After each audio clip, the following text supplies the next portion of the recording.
Merci beaucoup à Ryan et Sarah pour nous conduire dans un bon mode de louange. Et j'aimerais continuer avec ce sujet de louange. Il est vraiment très bon de louer l'Éternel. Le même message que j'avais partagé il y a à peu près 2-3 semaines. Je sais aussi que notre sœur Espérance en a touché dessus. Le titre du message aujourd'hui est « Reconnaissance en toutes circonstances ». Reconnaissance en toutes circonstances. J'aimerais qu'on puisse lire dans nos Bibles en 1 Thessaloniciens, chapitre 5, verset 18. 1 Thessaloniciens, chapitre 5, verset 18. Ça dit, remerciez Dieu en toutes circonstances, telle est pour vous la volonté que Dieu a exprimée en Jésus-Christ. Remerciez Dieu, c'est-à-dire rendez grâce et exprimez votre reconnaissance en toutes circonstances, en toutes choses. Et la Bible dit et souligne, c'est la volonté de Dieu. Et cette même volonté, c'est la volonté qu'il a exprimée en Jésus-Christ. Je pense qu'en tant qu'humain, il est difficile de juste remercier une personne alors que la personne a fait des mauvaises choses. Mais ici, la Bible ne demande pas de remercier Dieu parce que Dieu fait des mauvaises choses. Mais la Bible dit en toutes circonstances. C'est-à-dire qu'il y a des circonstances qui ne sont pas bonnes pour nous, mais nous devons remercier Dieu. En premier lieu, c'est parce que ce n'est pas Dieu qui cause ces choses. Mais ça se voit que Dieu connaît qu'il y aura des circonstances qui vont venir vers nous. Et quand on parle de circonstances, et on dit en toutes circonstances, ça se comprend que c'est dans le bon et dans le mauvais. Donc, c'est la volonté de Dieu. Ce n'est pas ma volonté, ce n'est pas ta volonté, ce n'est pas la volonté d'une autre personne. C'est la volonté de Dieu. Et comme je viens de le dire, la raison pour laquelle la Bible dit que c'est la volonté de Dieu, c'est parce que si ce serait ma volonté, je ne vois pas pourquoi j'allais remercier Dieu. Mais quand je comprends que c'est la volonté de Dieu, c'est-à-dire que je crois que Dieu a un plan et a un bon plan pour moi, alors je me soumets à sa volonté. Je sais que c'est facile de le dire, mais quand même, on va voir des exemples qui vont nous assurer. Jésus-Christ lui-même, en Jean 4, chapitre 34, il a dit que ma nourriture est de faire la volonté de Dieu. Alors, Jésus lui-même, il a dit, ma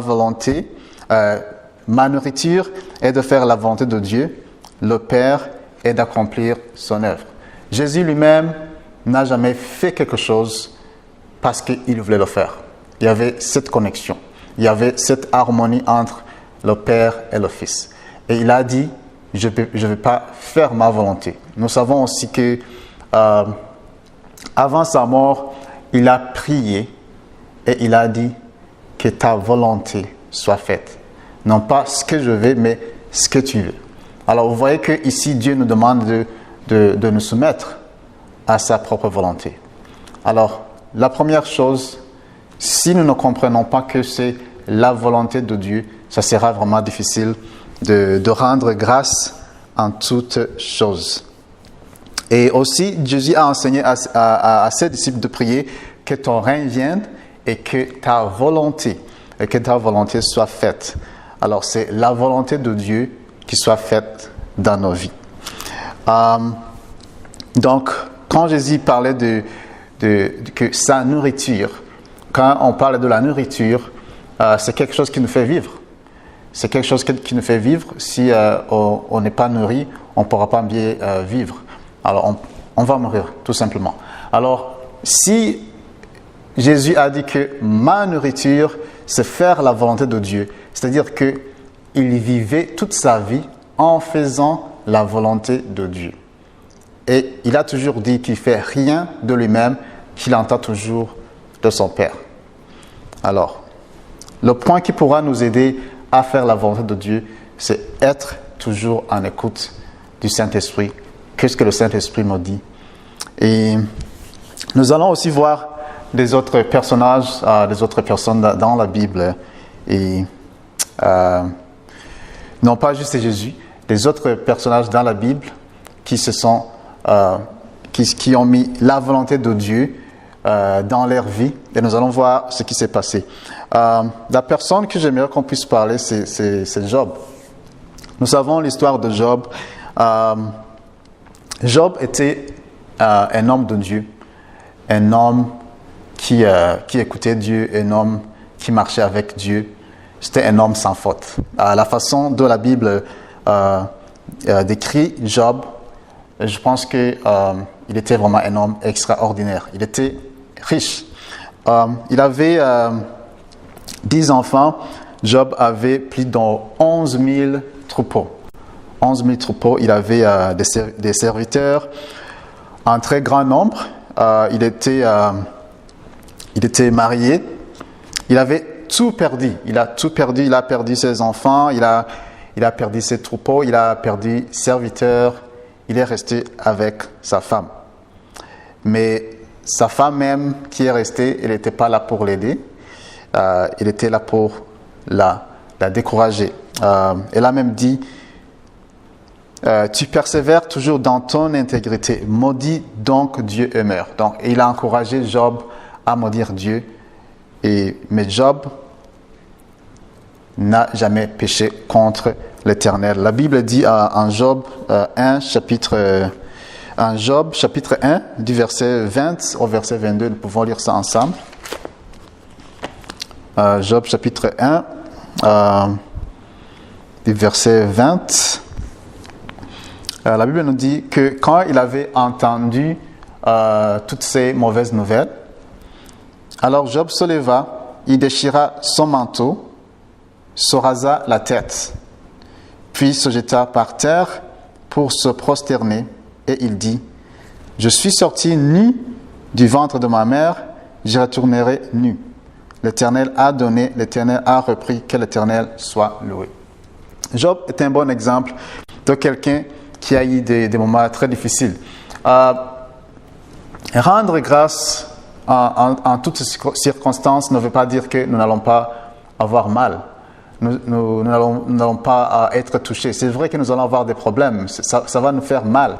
Mais la réaction, parce que même dans nos problèmes, dans nos chagrins, qu'est-ce que nous allons faire? Il a dit que l'Éternel soit béni. Il ne s'est pas mis à danser, bien sûr. Il ne s'est pas mis à danser, il n'a pas célébré parce qu'il avait mal.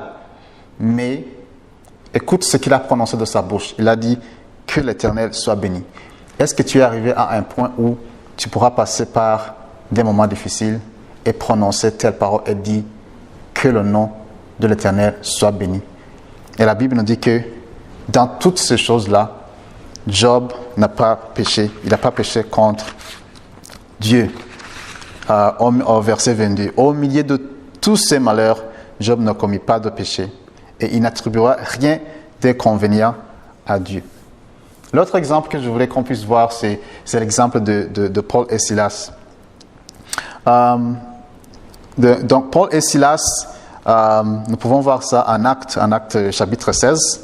Quand vous pouvez avoir du temps, vous pouvez lire. C'est une histoire où nous voyons que il y avait des maîtres de l'esclave qui ont saisi Paul et Silas et ils les ont faussement accusés parce qu'ils disaient qu'ils avaient semé du désordre. Et puis, ils avaient amené des coutumes non romaines. Et puis, c'est parce qu'ils avaient délivré une femme. Il y avait une femme esclave parce qu'ils utilisaient, ces maîtres-là, ils utilisaient des femmes pour faire de l'argent. Il y avait des femmes esclaves qui avaient des dons, qui pouvaient voir, qui avaient... donc, ils avaient comme une marché où ils pratiquaient ce genre de vendre les personnes, de vendre des femmes. Et puis quand ils ont amené le salut, ces maîtres-là de l'esclave n'étaient pas contents. Alors, la Bible nous dit qu'ils ont été arrêtés, ils ont été battus. Ils ont été battus à coups de bâton, ils ont été jetés en prison. En Acte 16, chapitre 16, en Acte chapitre 16, du verset 25 à 31, la Bible nous dit que leurs pieds restaient attachés dans des blocs et des bois, donc ils étaient en prison. Et la Bible nous dit que vers le milieu de la nuit, Paul et Silas priaient et chantaient. Alors, il y a deux hommes qui étaient arrêtés, forcément accusés, et ils étaient liés, mais ils n'ont pas laissé les problèmes, les circonstances, les arrêter de louer l'Éternel. Ils étaient physiquement liés, mais ils étaient libres spirituellement. Alors, ils ont commencé à chanter. Alors, ils ont chanté, et la Bible nous dit que les autres prisonniers les ont entendus. Donc, ils les écoutaient. Et puis, tout à coup, au verset 26, Acte chapitre 16, verset 26, la Bible nous dit que tout à coup, un violent tremblement de terre secoua la prison jusque dans ses fondations, et toutes les portes s'ouvrirent à l'instant même, et les chaînes de tous les prisonniers se détachèrent. Amen. Ça, c'est le pouvoir de louange. Ils ont loué l'Éternel dans des circonstances que personne ne penserait même de louer l'Éternel. Ils étaient en prison, mais ils ont choisi de louer l'Éternel. Et il y a eu une délivrance. Au verset 27, le gardien se réveilla et sursaut et vit les portes de la prison grand ouvertes. Alors il tira son épée, il allait se tuer. Mais Paul et Silas, ils sont venus, ils l'ont empêché de se tuer. Ils ont dit que tous les prisonniers étaient là. Il avait eu peur. Il demandait, qu'est-ce que je vais faire? Qu'est-ce que je vais faire? Et voilà ce qu'ils ont répondu. Crois au Seigneur Jésus et tu seras sauvé. Il en est de même pour toi et pour les tiens. Vous voyez qu'ils ont été faussement accusés. On les a jetés dans la prison. Mais à cause des louanges, ils ont été libérés. Les autres prisonniers ont entendu la bonne nouvelle. Même le gardien et sa maison. Vous voyez, ils ont accepté l'Éternel. Et ça a commencé par les louanges. Ça a commencé par rendre grâce au Seigneur. Vous voyez, nous ne rendons pas grâce au Seigneur, disent car il est bon, parce que juste les choses vont bien avec nous. Mais dans les circonstances, loue l'Éternel. Et il va se montrer qu'il est un bon Dieu. Un Dieu qui est toujours présent. Alors, nous voyons que les deux cas sont vraiment différents. Job n'a pas dansé, il n'a pas pris une guitare ou un tambour pour louer l'Éternel après ces mauvaises nouvelles. C'était difficile pour lui, mais quand même, il a loué l'Éternel. Tu peux louer l'Éternel avec tes paroles. Tu peux louer l'Éternel. Même si tes pieds sont liés, tu peux toujours chanter. Alors, on n'a pas besoin d'avoir un micro, on n'a pas besoin d'avoir une guitare, on n'a pas besoin d'avoir pour louer l'Éternel. Et je sais que c'est quelque chose qui nous rend vraiment, qui nous donne le confort. Mais Jésus, quand il était sur la terre, il guérissait les malades. Il n'avait pas besoin d'un moment de quelqu'un qui allait marcher avec lui, avec une guitare ou bien un piano pour, je ne sais pas, à faire des louanges pour que le Saint-Esprit puisse venir, comme on le voit souvent dans des croisades, où les gens vont chanter des louanges. Ce n'est pas ça qui fait que le Seigneur agit. Ce n'est pas la présence d'une guitare, d'une chorale. Louer l'Éternel ne demande pas d'instrument. Si l'instrument est là, loue l'Éternel avec cet instrument. Si tu n'as pas d'instrument, tu as la bouche, loue l'Éternel avec ta bouche. Si tu es lié, si tu ne peux pas, c'est le cœur peut aussi louer l'Éternel. Même si tu es lié, ton esprit est libre. Dieu nous a donné cet esprit pour que nous puissions avoir cette liberté pour pour le louer et l'adorer. Ce n'est pas non plus un lieu où, parce que nous disons à l'église, on va à l'église, et l'église, c'est une famille de Dieu. Ce n'est pas un bâtiment, ce n'est pas un endroit. Dans ce temps-là où nous avons le coronavirus, le gouvernement n'a jamais été arrêté de fonctionner parce que les bureaux sont fermés. Il y a des gens qui travaillent de la maison et le gouvernement continue à fonctionner. Donc, on ne peut pas dire que le gouvernement est fermé et ne fonctionne pas. Alors, pourquoi est-ce que nous allons dire que les églises sont fermées? Les églises ne sont pas fermées. Nous ne louons pas l'Éternel parce que nous sommes dans des bonnes circonstances, parce que nous sommes dans un bâtiment que nous appelons entre parenthèses église. Nous sommes l'église, nous pouvons louer l'Éternel n'importe quand. Une autre chose que je voulais dire qui pourrait nous encourager, c'est de regarder. Regarde ce que la Bible nous dit à propos de Job. Regarde ce que la Bible nous dit à propos de Paul et Silas. Ce sont des choses qui peuvent nous enseigner. Parfois, nous pouvons croire que nos problèmes sont les plus pires, mais ils ne le sont pas. Ils ne sont pas.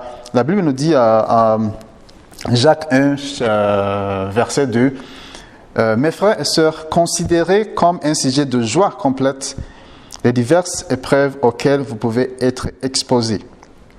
La Bible nous dit de considérer ça comme joie, comme un sujet de joie. Et considérer ne veut pas dire que c'est quelque chose d'automatique, que je passe par un problème, c'est un sujet de joie. Considérer, ça veut dire prends le temps. Prends le temps d'examiner, prends le temps. Fais quelque attention, observe, regarde autour de toi, qu'est-ce qui se passe? Est-ce que vraiment je suis le plus malheureux du monde? Est-ce que vraiment Dieu ne m'aime pas? Est-ce que Dieu m'a oublié? Considère, prends le temps, pense à ça. Et tu vas choisir de louer l'Éternel en toutes circonstances, mais ça vient de toi. Jésus aussi a parlé, quand Jésus il parlait aux gens, quand il enseignait, et il disait que nous ne devons pas à dire que qu'est-ce que je vais manger demain, comment est-ce que je vais vivre. Il a dit regardez les oiseaux, ils ne moissonnent pas, mais le Père il donne quoi à manger. Regarde les fleurs, comment est-ce qu'ils sont très jolis, comment est-ce qu'ils sont bien habillés. Tu vois, Jésus essaie de montrer aux gens de ne pas juste penser, de ne pas être égoïste et de penser ça c'est un problème pour moi, parce que parfois si on regarde beaucoup nos problèmes, on oublie ce qui se trouve aux alentours, on oublie même de regarder des bons exemples. C'est pas vrai, c'est pas bien de fixer nos regards sur le problème et oublier que nous vivons, et oublier que Dieu est là, et oublier qu'il y a d'autres personnes. La Bible nous dit que quand nous passons par des moments difficiles, la Bible dit qu'il y a d'autres frères et sœurs dans le monde qui sont en train de passer par les mêmes problèmes. Est-ce que ça n'arrive pas que parfois nous exagérons et nous croyons que tout est perdu, tout est fini pour nous, et peut-être pas. Je vais finir par juste un petit exemple d'un ami, qui il est pas sauvé, il n'est pas chrétien. Et puis un jour, il m'a parlé, il me disait qu'il avait beaucoup de problèmes. Chaque fois, il me parlait de ses problèmes. Et il vivait dans la maison de sa mère, il conduisait la voiture de sa maman, mais il y avait vraiment un problème. Et que chaque fois, il me disait, j'ai beaucoup de problèmes. C'est vrai, il avait des problèmes. Et je l'écoutais, j'essayais de l'aider. Et puis un jour, il a dit, moi je vais me suicider. Il me disait de toutes ces choses-là. Et moi, j'écoutais, il me parlait. J'essayais de peser ses problèmes parce que je savais d'autres gens qui ont passé par des problèmes. Et puis un jour, il est venu, il m'a parlé des problèmes. Il me disait, cette nuit, je vais mourir, je vais me suicider. Et puis moi, je lui ai dit, tu sais que toi, tu es parmi les gens qui sont privilégiés au monde. Je lui ai dit, tu connais qu'il y a des femmes dans des forêts. Il y a des femmes qui ont constamment violé, qui ont perdu leurs enfants, qui ont perdu leur mari, qui ne savent même pas comment ils vont vivre demain. Ils ne savent même pas comment ils vont avoir à manger. Ils n'ont rien, ils sont pauvres. Mais tu sais que si tu le demandes aujourd'hui, ce qu'ils vont choisir, que ce sera la vie. Je ne pense pas qu'il était vraiment content de ma réponse. Il est parti et je ne l'ai pas vu après quelques 3 jours. Il est venu, il m'a appelé, il a dit, garçon, je voulais te remercier. Je voulais te remercier parce que tu as ouvert mes yeux. Tu as ouvert mes yeux parce que je regardais mon problème comme le problème le plus pire du monde. Je croyais que j'allais mourir, mais c'est parce que dans ma tête et mes yeux étaient tout concentrés sur le problème. Mais la Bible nous dit, regarde. Donc, j'aimerais nous demander quand nous passons par des moments difficiles, louons l'Éternel, élevons nos voix. C'est vrai, ça peut faire mal, mais encore, il ne faut pas croire que le problème que tu as est plus grand que notre Seigneur. Et aussi, sache qu'au monde, il y a d'autres personnes qui sont en train de passer par les mêmes problèmes. La parole nous encourage et les frères et sœurs sont là pour prier et pour t'encourager au moment où tu es découragé. J'aimerais que tu sois encouragé, que tu persévères dans la prière et dans ta foi. Merci. Que Dieu bénisse tout le monde.